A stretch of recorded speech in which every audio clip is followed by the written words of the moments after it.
when we do the design, most of the time we are implementing some of the AI features, and that we need to design during our prototype or the mock-up phase. As I am working with Cursor and different AI tools, so one of the use case came to me while I was doing the design for Scholasty, that in Scholasty, inside the content library, there are different courses. Go to any courses, for example, this Python for beginner. It has already a thumbnail.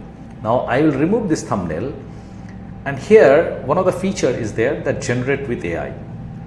Now till the design phase I can keep it like this, and I can ask developer that, okay, why don't you implement that feature?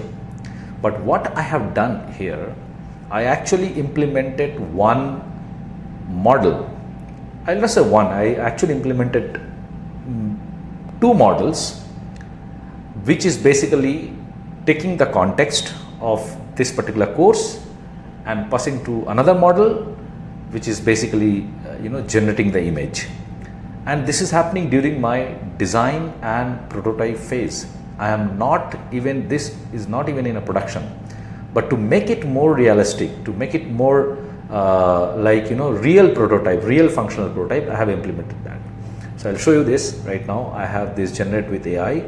When I click, it will take a couple of seconds and you can see the magic.